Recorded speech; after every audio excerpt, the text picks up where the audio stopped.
देख रहे हैं इंडिया टीवी। आपके साथ मैं हूं प्राची पाराशर। मुकाबला में मेरा आज का सवाल है कि वक्फ में सुधार के वक्त क्यों सुनाई देने लगी मुस्लिम वोटों की रट। दरअसल सरकार ने आज वक्फ कानून में संशोधन बिल का लोकसभा में पेश किया। विरोध और समर्थन के बीच इसे अब जेपीसी को भेज दिया गया है, लेकिन बिल पेश होने से लेकर जेपीसी को भेजे जाने तक के बीच जो हुआ उसने सबके चेहरे से नकाब उतार दिया। केंद्र सरकार की तरफ से किरण रिजिजू ने साफ तौर पर कहा कि इस बिल को किसी धर्म से जोड़कर नहीं देखा जाना चाहिए।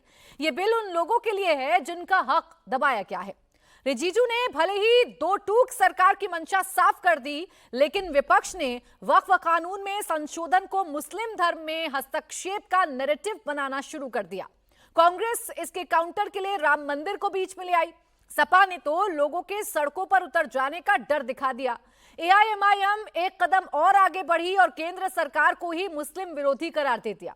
अब सवाल है कि आखिर वक्फ की जिम्मेदारी को विपक्ष अपनी जिम्मेदारी क्यों बना बैठा है? वक्फ में सुधार के वक्त विपक्ष को मुस्लिम वोटों की चिंता क्यों सताने लगी है? सवाल यह भी है कि सरकार के हर फैसले को क्यों हिंदू मुस्लिम के चश्मे से ही देखा जाने लगा है? जब इसी वक्फ को असीमित शक्तियां देने के लिए कांग्रेस सरकारों ने संशोधन किया तो वो धर्म का सशक्तिकरण बन गया, और उन्हीं शक्तियों के दुष्प्रभावों को कम करने के लिए जब मौजूदा सरकार संशोधन लेकर आई तो ये पूरे मुस्लिम समाज की खिलाफत कैसे हो गया? आखिर विपक्ष की मंशा क्या है? सवाल यह भी कि क्या सरकार जल्दबाजी में फैसला ले रही है? आज इसी पर करेंगे मुकाबला। पहले आपको सुनाते हैं संसद में आज कैसे विपक्ष ने बिल पर बवाल किया। ये अमेंडमेंट आज सरकार इस सदन में ला रहे हैं, एक तरीके से आप लोगों ने जो भी कदम उठाया है, आप लोगों ने जो भी चाहा है, वो आप नहीं कर पाया, वही चीज करने के लिए हम आज ये अमेंडमेंट प्रपोज किया गया है। अब जब मैं इसका विवरण दूंगा तो आप बिल्कुल सहमत होगा। इस बिल का समर्थन कीजिए, करोड़ों लोगों का दुआ मिलेगा। अगर आप विरोध करोगे, चंद लोगों ने पूरा वक्फ बोर्ड को कब्जा करके रखा हुआ है और आम मुसलमान लोगों को जो न्याय इंसाफ नहीं मिला उसको सही करने के लिए ये बिल लाया गया है। इतिहास में दर्ज होगा कि ये बिल को कौन कौन समर्थन किया है और किसने विरोध किया है। ये इतिहास में नाम दर्ज होगा। इसलिए इस बिल का विरोध करने से पहले आप सोचिएगा करोड़ों गरीब महिलाओं का, बच्चों का, गरीब मुसलमानों का। सर, 1976 वक्फ इंक्वायरी रिपोर्ट में कहा गया है सारा वक्फ बोर्ड्स जो है मुतवालिस के कब्जे में चले गए हैं। Non-Muslims also be the member of the governing council. Supreme Court constitutes the board of Ayodhya. Whether anybody can think that a non-Hindu be the part of Ayodhya Mandir, this provision, anybody, non-Muslims also be part of Waqf Council, is correctly an attack on the faith and freedom of religion. बहुत सोची समझी राजनीति के तहत हो रहा है। वहीं जहां अन्य धार्मिक जो मसले हैं, बॉडीज हैं, उनमें कोई गैर बरादरी का नहीं आता है। मान लीजिए वक्फ बोर्ड में गैर मुस्लिम को शामिल करने का औचित्य क्या बनता है? आप देश को बांटने का काम कर रहे हैं, जोड़ने का काम नहीं कर रहे हैं। आप दुश्मन हैं मुसलमानों के, उसका सबूत ये बिल है। सरकार को, अपनी इज्जत को, अपने मुल्क की, अपने शान को, अपने संविधान को खुद अपने पैरों तले रौंद रहे हैं। रिलीजन फ्रीडम के साथ जो खिलवाड़ किया जा रहा है उससे रूह कांप जाती है। कहीं ऐसा ना हो कि जनता इन हुकूक के लिए, कॉन्स्टिट्यूशन को बचाने के लिए दोबारा सड़कों पर आ जाएगी। बोर्ड की शक्तियों को आप खत्म कर करके डीएम राज ला करके वक्फ बोर्ड की प्रॉपर्टियों को खुर्द-बुर्द कराने की जो साजिश लोग कर रहे हैं, उन साजिशों को बल देने का काम कर रहे हैं। इस तरह की बिलें लाके इस मुल्क का इमेज खराब कर रहे हैं। मेहरबानी करके इससे मुसलमानों के खदशात बढ़ रहे हैं। ऐसी चीजें मत कीजिए। तो पूरा विपक्ष जहां इसे मुसलमानों से जोड़ने की कोशिश कर रहा है, एक बार फिर मोदी सरकार को मुस्लिम विरोधी दिखाने की कोशिश कर रहा है, तो वहीं ये बिल सरकार पास नहीं करा पाई जेपीसी में। अब ये जो बिल है उसे भेजने की सिफारिश की गई है सरकार की तरफ से। इसी पर करेंगे चर्चा। हमारे साथ इस वक्त खास मेहमान जुड़ गए हैं। यासिर जिलानी, प्रवक्ता भारतीय जनता पार्टी, जीएम शाहीन, नेता जेडीयू, राजेश भट्ट, प्रवक्ता एलजेपीआर, नाहिद लारी खान, प्रवक्ता समाजवादी पार्टी, दानिश कुरैशी, प्रवक्ता एआईएमआईएम, और तहसीन पूनावाला जी मेरे साथ स्टूडियो में है राजनीतिक विश्लेषक के तौर पर। आप सभी का बहुत बहुत स्वागत है। मैं यासिर जी शुरुआत आप ही से कर रही हूं। बिल लाए फिर इसे लटकाए, तो बिल लाए ही क्यों?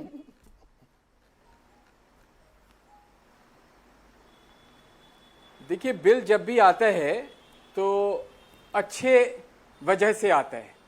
बिल इसलिए लाया गया है, सामने जो रखा गया था, हमारे मंत्री ने जो सामने रखा था, उन्होंने अपील करी थी कि ये ऐतिहासिक बिल है। ये बिल उन गरीब मुसलमानों के लिए इंसाफ साबित होगा जो बिल्कुल लास्ट लाइन पे खड़े हैं, जो कुपोषण के शिकार बच्चे हैं मुसलमान, जिनकी शिक्षा का लेवल 0 है, ड्रॉप आउट रेट जिनका बहुत ज़्यादा है, जिन दिव्यांग और वृद्ध को खाने तक मुहैया नहीं हो पाती है, उसको वक्फ बोर्ड मॉनिटर करती है। वक्फ बोर्ड मॉनिटर करके उनके भरण पोषण का पूरा सिस्टम तैयार करती है। लेकिन पिछले 30-40 सालों में हमने देखा है कि हिंदुस्तान का अगर कोई एक बोर्ड जो सबसे बड़ा भ्रष्टाचार का केंद्र बिंदु बना हुआ है तो वो वक्फ बोर्ड है। और ये कांग्रेस और जो दूसरे विपक्ष के राज्य स्तरीय जो वक्फ बोर्ड रहे हैं, अगर उनका आप ऑडिट कराएंगे, आप यकीन नहीं मानेंगे। वक्फ बोर्ड, वक्फ क्या है, वक्फ को समझिए। अल्लाह और इस्लाम के नाम पे जो दान दिया जाता है, जिलानी साहब, मैं सुबह से वक्फ को समझ भी रही हूँ, अपने दर्शकों को भी समझा रही हूँ। बची कुछ जो कसर थी वो आप राजनेताओं ने समझाया। मैं आपके माध्यम से दर्शक को बता रहा हूँ। सर एक सेकंड, सदन की जो पूरी कार्रवाई थी वो हमने देखी, जहां आपकी तरफ से वक्फ के बारे में समझाया गया, आपकी मंशा आप लोगों ने उजागर की। मंशा इतनी स्पष्ट और क्लियर थी, सवाल ही मेरा उतना स्पष्ट और क्लियर है, जब लेकर आए इतनी अच्छी मंशा से, तो ये लटक कैसे गया बिल? अपनों का साथ नहीं मिला या विपक्षियों के दबाव में आ गए? अरे तो आपने विपक्ष का ड्रामा नहीं देखा? आपने विपक्ष को रोते हुए नहीं देखा? आपने विपक्ष के वो सारे मंजर आज संसद से देखने को मिले हैं। ये रीजन आप समझिए, रीजन तुष्टीकरण की पराकाष्ठा का केंद्र बिंदु मुसलमान वोट है। इन्हें वक्त से कोई हमदर्दी नहीं, इन्हें गरीब मुसलमानों से हमदर्दी नहीं, लेकिन इन्हें सिर्फ वोट बैंक दिखाई दे रहा है। या फिर आप जानबूझकर जवाब देना आज से बरसों पहले, क्योंकि आपके पास जवाब है नहीं। मैंने सीधा पूछा, ये अपनों का डर था, ये अपनों का डर था या विरोधियों का दबाव था?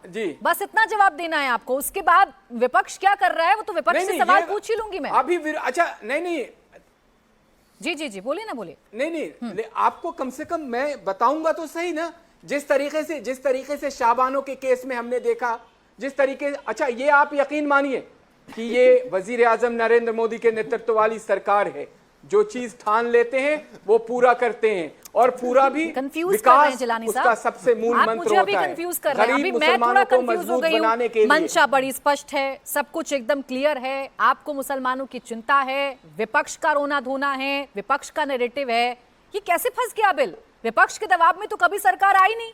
अब विपक्ष अगर रोना धोना करेगा या नैरेटिव सेट करेगा आपकी जबान में मैं कहूं, और आप अपना बिल पास नहीं करा पाएंगे, ये थोड़ा अटपटा सा लग रहा है। और ये आपके काम करने की शैली भी नहीं है। आप तो नहीं बता पा रहे। शाहीन साहब शायद मुझे बता दें। सर एक मिनट प्लीज रुक जाइए, मुझे थोड़ा सा क्लियर करना है, मुझे सबसे अपने सवालों के जवाब लेने हैं।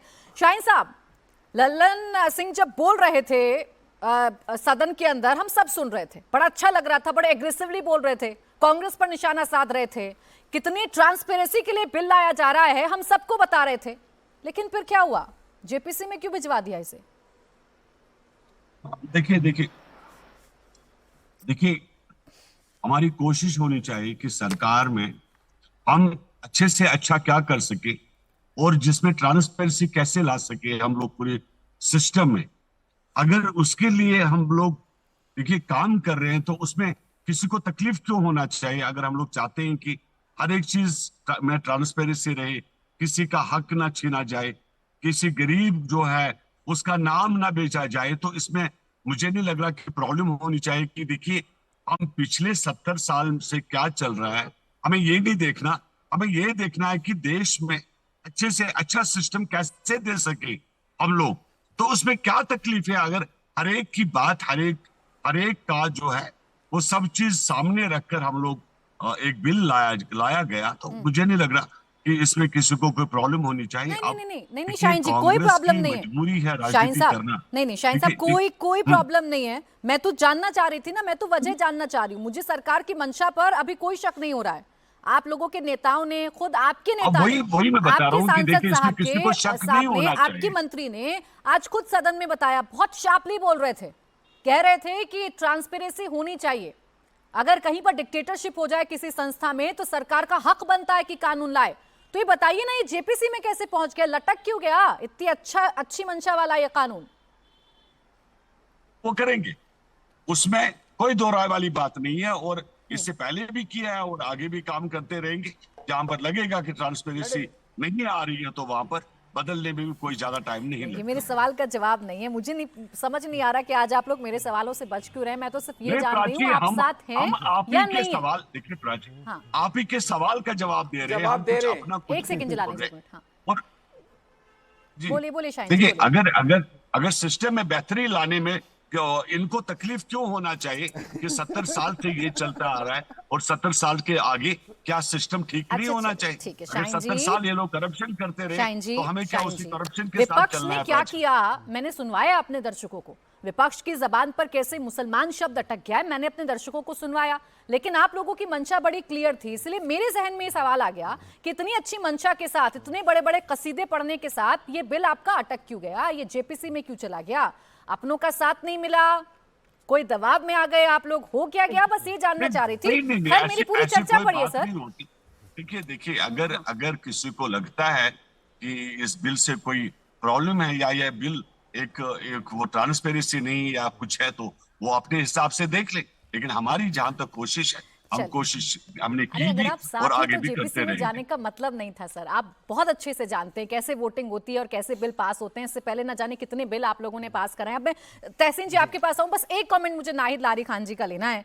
नाहिद जी, आप लोग तो सीधे सीधे कह रहे हैं कि ये बीजेपी हताश और निराश है, अपने चंद कट्टर समर्थकों को रिझाने के लिए, उन्हें खुश करने के लिए बिल लाया गया है।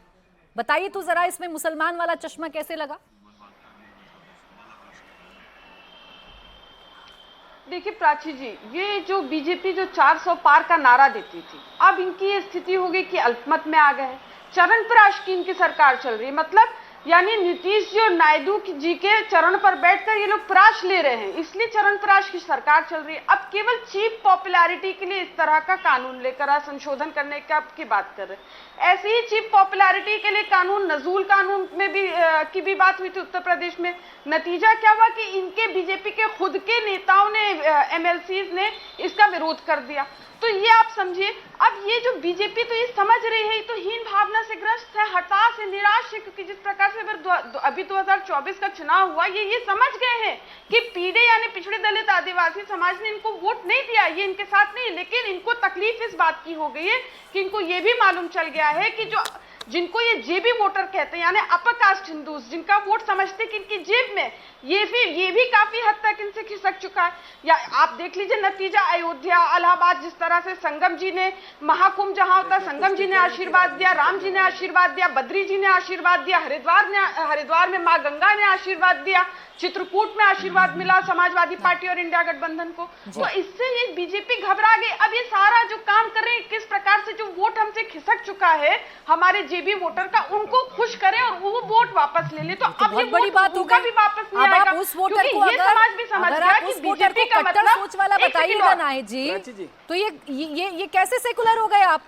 अगर वो वोटर जो इनसे खिसक गया जिलानी साहब से, उसे आप सीधा सीधा कट्टर कह देंगे क्या कट्टरता की इनके वोटर ने? उल्टी गंगा बह रही है आज नाहिद लारी, आज नाहिद लारी ये समझिए बात कर रही है। वही लोग हैं जिन्होंने गोली मरवाया। आज कमाल है। जिलानी जी, मैं आपको समझा रही हूँ, एक सेकंड नाहिद, मैं आपको समझा रही हूँ जिलानी जी, ऐसे में चर्चा नहीं करती हूँ।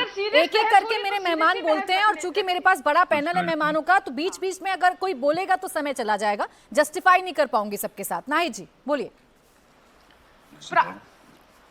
थैंक यू प्राची जी, मैं तो ये कह रही थी कि जिनको ये जेबी वोटर समझते हैं वो भी समझ गए हैं कि बीजेपी मतलब भू माफिया जमीन चोरों की पार्टी है। कोई पार्टी नहीं, गिरोह है डकैतों का, भ्रष्टाचारियों का, महाभ्रष्टाचारियों का, डकैतों का। और जो आप पूछ रहे हैं कि बिल वापस कैसे जेपीसी में चला गया ये बिल, अरे ये इसलिए जेपीसी में चला गया जिस प्रकार से पीडीए समाज के योद्धा माननीय अखिलेश यादव जी सहित संपूर्ण विपक्ष, संपूर्ण इंडिया गठबंधन ने पुरजोर तरीके से इस कानून में जो संशोधन होने वाला आज बड़ा कमाल का डिबेट हो रहा है मेरा, आज बड़ी कमाल का डिबेट हो रहा है। आपके सवाल का जवाब जिलानी जी दे रहे हैं और जिलानी जी के सवाल का जवाब आप दे रही हैं। जेपीसी में क्यों चला गया ये आप बता रहे हैं। मुझे रोक रही हैं वरना मैंने जवाब दिया। एक सेकंड रुकिए जिलानी जी। नाहिद जी, आपने पढ़ा है, आपने ड्राफ्ट पढ़ा है क्या? आपने पढ़ा है कि उस कानून में क्या है? एक सेकंड और दे दीजिए। मैडम दे नहीं पाऊंगी, और मेहमान भी हैं, जस्टिफाई नहीं कर पाऊंगी समय के हिसाब से। हाँ बताइए। एक सेकंड और दे दीजिए। हाँ बोलिए ना, एक सेकंड और बोलिए केवल एक सेकंड। हाँ। मैं ये कह रही हूँ कि वो ये बिल इसलिए जेपीसी में चला गया क्योंकि बीजेपी के जो बॉस है ना नीतीश जी और नायडू जी, उन्होंने कह दिया कि अगर वोटिंग का मामला आएगा तो हम आपके पक्ष में वोट नहीं करेंगे। हाँ, आपके मान सम्मान में हम बोल दे रहे हैं, लेकिन उनकी पार्टी में क्या चल रहा है उसका जवाब देने के लिए वो बैठे हैं। लेकिन जो मेरे पास जानकारी है, इस हाथ में मेरे पास है वो बिल, मुझे एक पॉइंट ऐसा नजर नहीं आ रहा, आप खोजकर मुझे बता दें तो ज्यादा सही रहेगा जिसमें मुझे ऐसा लगे कि मुसलमानों के विरोध या मुसलमानों की दुश्मन सरकार है। नहीं, मैं आपको बता रही हूँ। देखिए वक्फ को आपको समझना पड़ेगा। 95% जो वक्फ होता है मस्जिद, कब्रिस्तान, दरगाह होता है, और एक दूसरा तरह का भी वक्फ होता है, उसको कहते हैं वक्फ अलल औलाद। ठीक है। यानी जो वाकिफ होता है वो जो अपनी प्रॉपर्टी वक्फ करता है, वो जनरेशन टू जनरेशन उनके पुश दर पुश लोग उसको यूज कर सकते हैं, लेकिन उसको खुर्द-बुर्द नहीं कर सकते। अगर खुर्द-बुर्द करते हैं यानी सेल ऑफ करते हैं तो इलीगल है। तो जो चीज मुझे पॉइंट बताना था ढूंढ के, अभी रुकिए, आपके पास पूरा समय है, आपके पास ड्राफ्ट है, आपने कहा अच्छी बात है कि आपने पढ़ा है ये बिल। अब मुझे थोड़ा सा सेक्शन बता दीजिएगा, पॉइंट्स बता दीजिएगा, क्योंकि जो बदलाव मेरे हाथ में है उसमें मुसलमान विरोधी कुछ नहीं है। तहसीन पूनावाला जी, ये मुसलमान वाली रट क्यों लगा लेता है विपक्ष? कोई एक भी फैसला ऐसा बताइए सरकार का जो सरकार ने लिया हो और उसमें मुसलमान वाला नैरेटिव आप लोगों ने सेट ना किया हो। नहीं प्राची जी, अव्वल तो आपके शो में शिरकत करने का मौका मिला, इसलिए आपका शुक्रगुजार हूँ। ये चीज जो नहीं मैडम, मेरे पास इतना समय नहीं है ना, आप लोग गोल घुमाकर फिर मेन पॉइंट पर आएंगे तो मुझे काटनी पड़ जाएगी, इसलिए पहले ही टू द पॉइंट आ जाए तो बहुत आसानी रहेगी मेरे लिए। नाहिद जी अब प्लीज थोड़ा सा वेट कर लीजिए। तहसीन जी अच्छा एक सेकंड दे दीजिए। नहीं दे पाऊंगी, मुझे ब्रेक के लिए रुकना पड़ेगा। नाहिद जी अच्छा रुक जाइए प्लीज, बाद में आऊंगी आपके पास, नाहिद जी 3 और मेहमान है, थोड़ी आवाज कम करिए। तहसीन जी आप प्लीज बोलिए, मेरे पास 2 अन्य मेहमान और हैं। विरोध में था, बोलिए तहसीन जी। देखिए 2 या 3 चीजें, सीधा पॉइंट पर आता हूं। हाँ। सवाल नाहिद जी ने बिल्कुल सही कहा, भाजपा एंटी मुस्लिम नहीं पार्टी नहीं है, एंटी इंडिया पार्टी है। ऐसा कोई सगा नहीं जिसको भाजपा नहीं ठगा नहीं, और इस बिल से भी ये लोगों को ठगने का काम कर रही है। उदाहरण के तौर पे आपके पास ड्राफ्ट है, मेरे पास ड्राफ्ट है, सेक्शन 47 ऑडिटेड, ये कह रहे कि अब सब ऑडिट होगा वक्फ बोर्ड, पुराना वाला वक्फ बोर्ड का एक्ट पढ़ लीजिए, वही सेक्शन 47 में ऑडिट कंपलसरी है।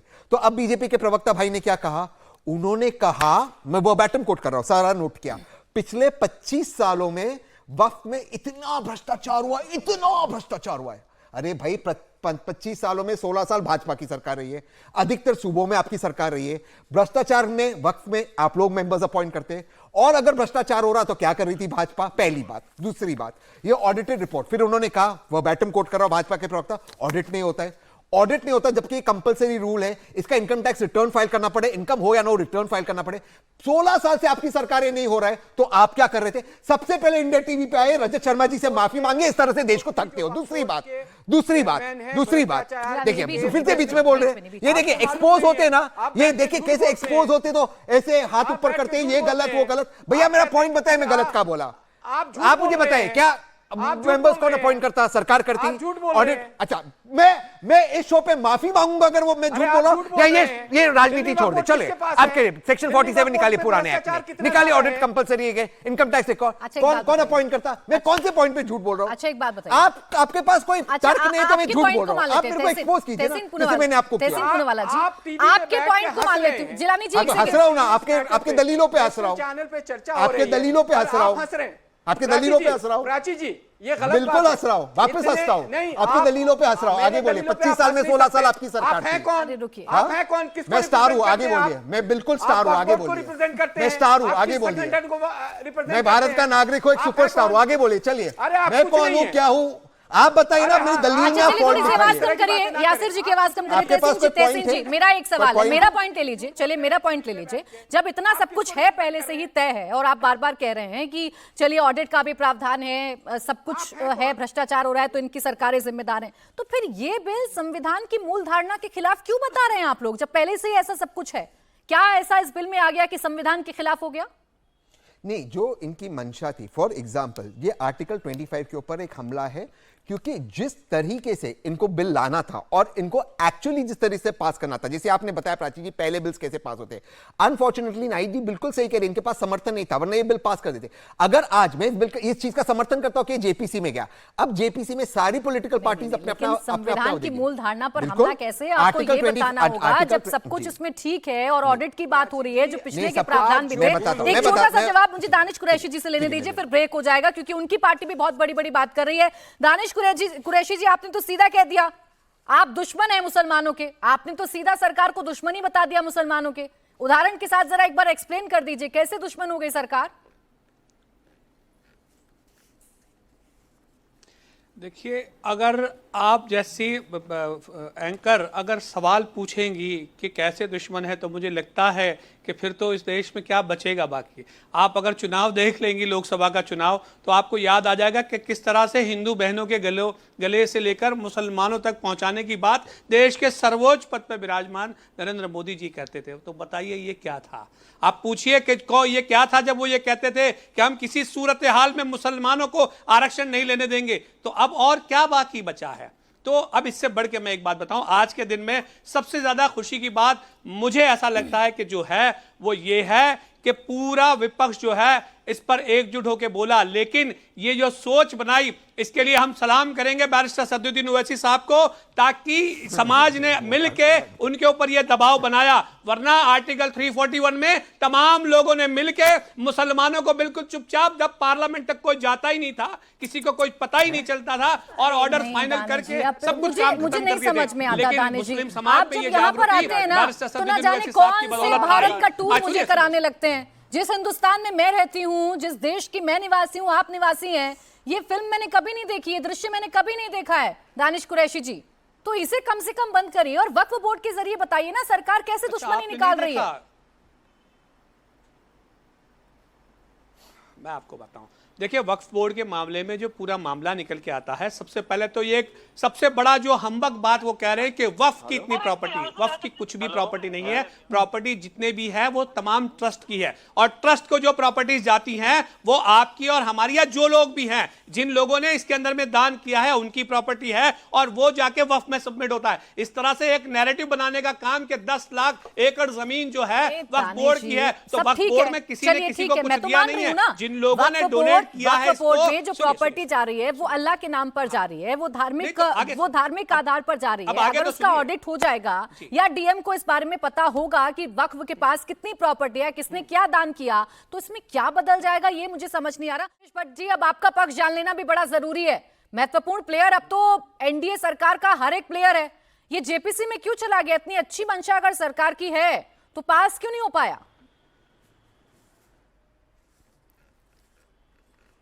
प्राची जी, जिस नियत से इस बिल को लाया गया है, नियत बहुत साफ है, लेकिन हमारी पार्टी ये चाहती ज़रूर है कि इसके तमाम स्टेक होल्डर जो हैं वो भी अपनी राय रख सके, उनकी क्या मंशा है, उनका क्या कहना है इस संबंध में, ये बेहद ज़रूरी है जानना। इसके लिए हम लोग चाहते हैं कि इसके तमाम स्टेक होल्डरों को भी इसमें बात रखने की गुंजाइश रखी जाए, ताकि कल को एक बेहतर से बेहतर बिल लाया जा सके, ताकि जिस मंशा के साथ इस बिल का प्रावधान लाया गया है संसद में, ये एक मजबूत जो है पारदर्शी और मजबूत बिल साबित हो, और कोई इसमें हम लोगों के तरफ से विरोध नहीं हुआ है। और हम ये नहीं चाहते हैं कि तमाम इसके स्टेक होल्डर की भी राय और मंशा जानी जा सके। यानी आप कह रहे हैं कि सरकार जल्दबाजी में ये बिल ये लेकर आ बेहद गई। जरूरी है। स्टेक होल्डर से बात नहीं की सरकार ने, आप तो सीधा कह रहे हैं ना जल्दबाजी में आ नहीं, गया। जल्दबाजी नहीं, हाँ, नाइट जल्दबाजी नहीं। बिल पे अगर चर्चा की जाती, मैं कहता हूं कि बिल पे अगर चर्चा की जाती है, अगर जिन लोगों से ये बिल कंसर्न है, अगर उनके स्टेक होल्डरों से राय रखी जाती है, तो शायद यह बिल और निखर के आएगा और उनकी और भलाई के लिए आएगा। वही तो कह रही हूँ ना सर, वही हमारी आप कह राय रहे ये हैं है। जो विपक्ष के बाकी नेता कह रहे थे कि ये सरकार किसी की सुनती नहीं है, किसी से बात नहीं करती। अब आपकी भी यही शिकायत है तो मुहर लगेगी ना इस बात पर। जिस मंशा से, दानिश जी, बस एक प्राची मिनट। जी, जिस मंशा से विपक्ष उहापोह मचाए हुए है, वो मंशा गलत है। मैं उसका पक्षधर नहीं हूं, लेकिन हम चाहते हैं कि इसके स्टेक होल्डरों की भी राय इसमें रखी जाए, रखने का मौका दिया जाए, ताकि बिल और भी निखर के आए और बिल और मजबूत आए। ताकि सर आप कुछ भी कहिए, लेकिन अभी तो यही स्थापित होगा ना कि जो विपक्ष कह रहा था वही आप भी कह रहे हैं। विपक्ष के आरोपों में दम था कि सरकार ने किसी की सुनी नहीं, सरकार ने किसी से बातचीत नहीं की, कांग्रेस भी यही कह रही है। ऐसी कोई बात नहीं है। बिल पर अगर दानिश जी पॉइंट आप रखना चाह रहे थे, फिर जिलानी जी से सवाल लेना है मुझे। अपनी राय रखेंगे, कुरैशी जी बिल बोल में दीजिए। कुछ और भी ऐड ऑन किए जा सकते हैं। 10 सेकंड। देखिए देखिए एक मिनट सुनिए, मैं आपको एक जवाब दूं। दरअसल ये जो बात कह रहे हैं ना, इस बात में दम इसलिए नहीं है क्योंकि लोकतंत्र की मूल भावना, लोकतंत्र का जो अर्थ और मतलब निकल के आता है वो आवाम ही आता है। और उससे हमने हमारे बुजुर्गों ने जो हमको बताया और समझाया था कि पहले आवाम के बीच हम जाएंगे कि क्या प्रायोरिटीज हैं वो लेंगे और फिर सरकार स्वरूप ही उसको काम करेंगे। अब देखिए ये कर क्या रहे हैं, लोकतंत्र की एक तरीके से ये अवहेलना कर रहे हैं कि ये जो है पहले आवाम के बीच में जाने के बजाय पहले बिल ले आते हैं, जब विपक्ष हमलावर होती है तब वो कहते हैं कि अब उनका स्टेक होल्डर्स को बुलाएंगे। तो ये काम पहले होना चाहिए था लोकतंत्र में। नहीं, शायद आपको पता नहीं है सर, बिल से पहले कितना कंसल्टेशन किया गया है। रिसर्च मैं भी लेकर बैठी हूँ, जो सरकार ने बताया है 2015 से कंसल्ट कर रहे हैं, अचानक से बिल नहीं लाए। 19 वक्फ बोर्ड के चेयरमैन से बात की है, 2015 में पटना में मुलाकात हुई है। तो ये पूरा डेटा सरकार की तरफ से दिया गया है सर। बात सिर्फ इतना है कि मुसलमान वाला कार्ड खेलने की कोशिश की जा रही है। जिलानी जी एक मिनट, भारतीय जनता पार्टी के हैं। जिलानी जी जो बात विपक्ष कह रहा है वही बात तो आपके साथ बैठे लोग भी कह रहे हैं कि भाई स्टेक होल्डर से बात होनी चाहिए। तो यानी आप लोगों ने जल्दबाजी की इस बिल को बनाने के लिए। आज सदन के पटल में मंत्री जी ने जब बात रखी है तो उन्होंने हर बिंदु को एड्रेस किया है। अब विपक्ष को तो पिछले 48 से 60 घंटे में आप पिछला देखें, उनका लोगों के बीच में भ्रम, उन्हें भ्रमित करना, मुसलमानों के बीच में खास करके उन्हें डराना कि ये आपके शरिया में हस्तक्षेप है।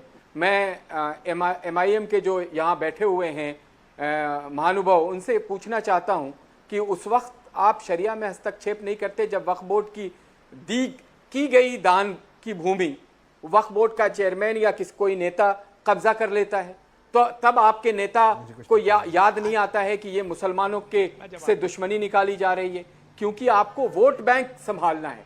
इसलिए आप बताइए बिल में क्या किसी भी उस पे कहीं भी संशोधन है, किसी भी जो बिंदुवार तरीके से उसमें जब मंत्री जी ने बात रखी है, लेकिन हम लोग समझ ही नहीं पा रहे। हमारे पास सबसे बड़ी समस्या ये है कि भारतीय जनता पार्टी अगर मुसलमानों को लेके कोई काम करने जाती है, कोई बिल बनाने जाती है, जबकि प्रधानमंत्री जितने भी कार्यक्रम अब तक उन्होंने बनाया अपना कर्तव्य मान के 140 करोड़ भारतीयों के लिए क्रियान्वित किया। मैंने आपको देखिए पूरा बोलने का मौका दिया, लेकिन अब सवाल तो ये है ना, भारत में यहाँ पर दानिश कुरैशी जी, नाहिद जी, अच्छा आप एक बात बताइए, किसी भी अनुच्छेद में जिलानी जी एक मिनट यहाँ पर दानिश जी, नाहिद जी या तहसीन पूनावाला जी ये कहते हैं कि सरकार स्टेक होल्डर से बात नहीं की, तो ये आरोप चलिए मैं मान लूंगी राजनीति है।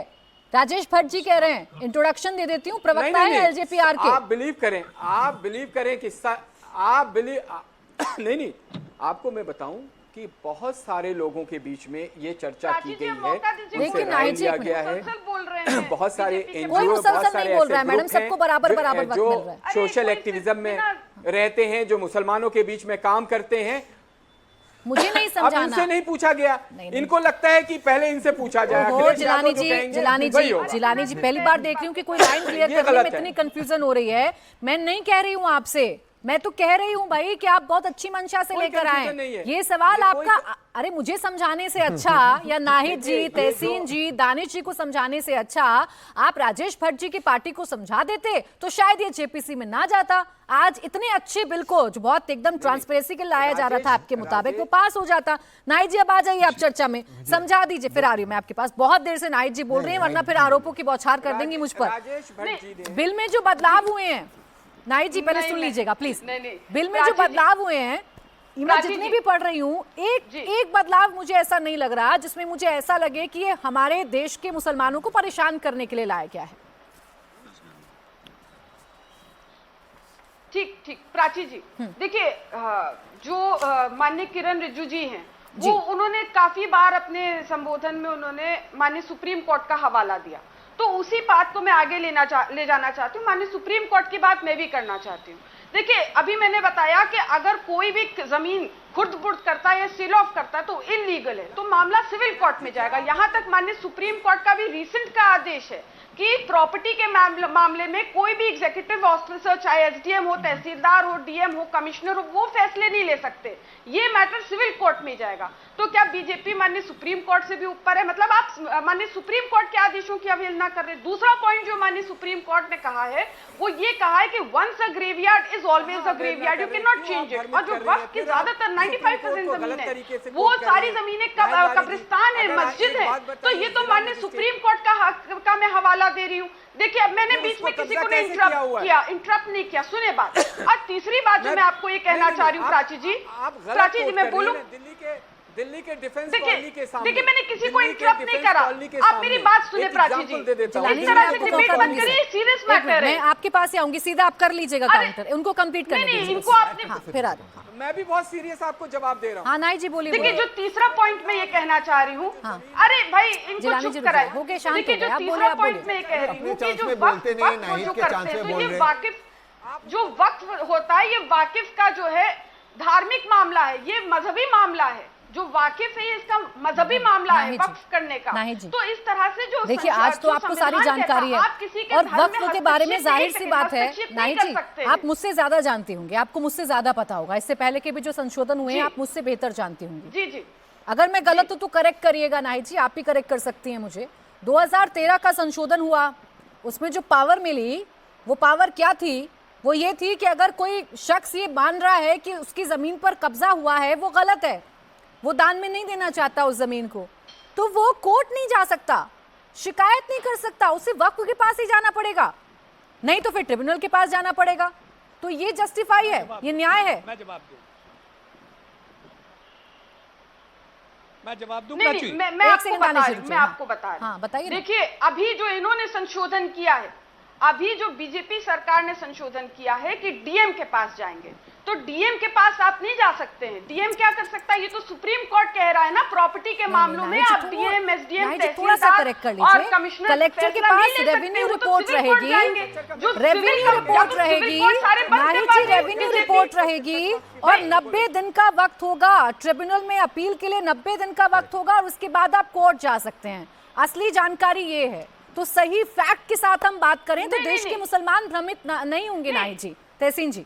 मैं 2 या 3 चीज आपके माध्यम से अगर क्लैरिफाई कर दूं। एक भाजपा भारतीय जनता पार्टी द्वारा, नाइट जी अगर मैं अभी बोल दूं तो भारतीय जनता पार्टी और इनके जो सपोर्टर्स इनसे द्वारा 1-2 भ्रम फैलाया जा रहा है। एक जो सबसे पहला भ्रम है, आप कोर्ट नहीं जा सकते, जो 2013 वाला अमेंडमेंट है ये बिल्कुल सही, आपको जाना ट्राइब्यूनल के पास है। ये सिर्फ ट्राइब्यूनल यहाँ पर नहीं, ट्राइब्यूनल बहुत सारी चीजों में होता है, आपको ट्राइब्यूनल के पास जाना पड़ेगा, लेकिन ट्राइब्यूनल के फैसले को आप बिल्कुल हाई कोर्ट और सुप्रीम कोर्ट में कॉन्स्टिट्यूशनल मामले में आप उसको चैलेंज कर सकते हैं। उदाहरण के तौर पर आपको याद होगा कोई व्यक्ति चला गया था कि ताजमहल मेरा है, फिर हाईकोर्ट ने उनको फटका लगाई थी, हाईकोर्ट गए कैसा, तो बिल्कुल चैलेंज हो सकता है। ऐसा नहीं कि आपने कल मुझे इंडिया टीवी का स्टूडियो अच्छा लगा तो मैंने ले लिया और मैंने कहा वक्त की प्रॉपर्टी, ऐसा नहीं होता। बिल्कुल कॉन्स्टिट्यूशनल लाइन पे चैलेंज हो सकता है। तो ये पहला झूठ भाजपा बोलना बंद करें। दूसरी चीज, भाजपा वाले क्या कहते हैं, अब ट्रांसपेरेंसी आ गया, अभी जो है सारा ऑडिट जो है अभी सारा कंप्यूटर पे डेटा बेच जाएगा। 3B है, 3B पहले भी था, सारा उनका जो जमीन है वो कंप्यूटर पे, सेंट्रल वक्फ बोर्ड के कंप्यूटर और उसके वेबसाइट पे था। और ये जो कहते रहते ना 4 लाख एकड़ जमीन, 8 लाख एकड़ जमीन मिली, वो वहीं पर दर्ज है। लेकिन मेरा सवाल है, बहुत कॉन्स्टिट्यूशनल सवाल है, हाँ नहीं, बीजेपी के प्रवक्ता सवाल का जवाब दे। चलिए मान लिया आपका ये कानून अच्छा है, मान लिया आपने इसको कहीं से पास भी करवा दिया, ये तो सेंट्रल एक्ट हुआ, स्टेट्स कैसे पास करेंगे? स्टेट्स तो अलग अलग है, इनकी तो अलग अलग वक्फ एक्ट है। चलो बीजेपी वाले स्टेट्स ने उसको पास कर दिया। ये जो इनकी मंशा है, क्यों आपका जो आप इनकी मंशा पर चले सवाल उठा रहे हैं, मैं आपको लेकिन जब संवैधानिक सब बता कुछ रहा सेम है, जब ये सरकार कुछ बदल ही नहीं रही, तो फिर आफत किस बात की है? इसे क्यों आप संविधान पर अटैक बताने पर तुले हैं? वही मैं बता रहा था। अच्छा आपने मुझे पूछा, क्योंकि ये कानून से, सेंट्रल एक्ट से क्या होगा, आप स्टेट्स के राइट के ऊपर ले रहे हो। अगर आप एक ऐसा कानून लाना चाहते थे कि सारे वक्फ एक्ट, क्योंकि एक तो होगा सेंट्रल वक्फ, एक हो गया स्टेट वक्फ, उनके अपने एक्ट्स होते, अपने सूबों में अपनी सरकार होती है। आज इनकी आउटगोइंग सरकार उत्तर प्रदेश में आएगी, नाइट जी की सरकार उत्तर प्रदेश में कांग्रेस के साथ, तो स्टेट के अपने अपने वक्फ एक्ट होते, वो आप कैसे अमेंड करोगे? तो आप वैसे ही करेंगे ना जैसे 2013 के संशोधन में हुआ था। 2013 के संशोधन में सिर्फ सेंट्रल एक्ट अमेंड हुआ था, स्टेट नहीं हुआ था। ये जो करने की कोशिश करते हैं इस एक्ट में, they are saying states will do it, ये स्टेट के फेडरल स्ट्रक्चर पे अटैक है, इसलिए तो जेपीसी में गया हुआ है, फेडरल स्ट्रक्चर पर अटैक है। अब ये मुसलमान विरोधी कैसे है? ये मुसलमान विरोधी कैसे है दानिश जी? पूरी शो बीत गया, मेरा चर्चा बीत गया दानिश जी। कैसे मुस्लिम विरोधी है, कोई समझा नहीं पाया? मैं संविधान विरोधी, एक पॉइंट नहीं आया। मैं संविधान विरोधी बताया। मुसलमान संविधान का हिस्सा है, भाजपा संविधान का हिस्सा नहीं है। सुनिए, बोलिए। देखिए मैं आपको एक बात बताऊं, इतना सारा सवाल सबने पूछा कि भाई ये ऑडिट नहीं आया, वो ऑडिट नहीं आया, फिर अच्छा मैं ऑडिट पे पूछना शुरू करूंगा तो फिर सब लोग बगले झांकने लगेंगे। इस देश में आरएसएस का तो रजिस्ट्रेशन ही नहीं है, उसका रजिस्ट्रेशन करवा लीजिए। वक्फ के पास तो बहुत सारी चीजें हैं, वो लोग क्या कर रहे हैं अगर उनका पूछ लेंगे तो फिर जवाब नहीं मिलेगा। लेकिन दिक्कत यही है कि सारा प्रॉब्लम जो है मुसलमानों से है, आरएसएस से नहीं है। सर वक्फ बोर्ड को आप ऐसे धर्म से जोड़ देंगे, आप बार-बार कहेंगे मुसलमानों से प्रॉब्लम है। अरे उसमें मुसलमानों का भला होगा कि नहीं होगा? अगर डीएम के पास जानकारी होगी कि कितनी प्रॉपर्टी है वक्फ के पास, तो ये मुसलमान विरोधी कैसे हो गया? हद करते हैं दानिश कुरैशी जी। मेरे पास इतना ही समय था। बहुत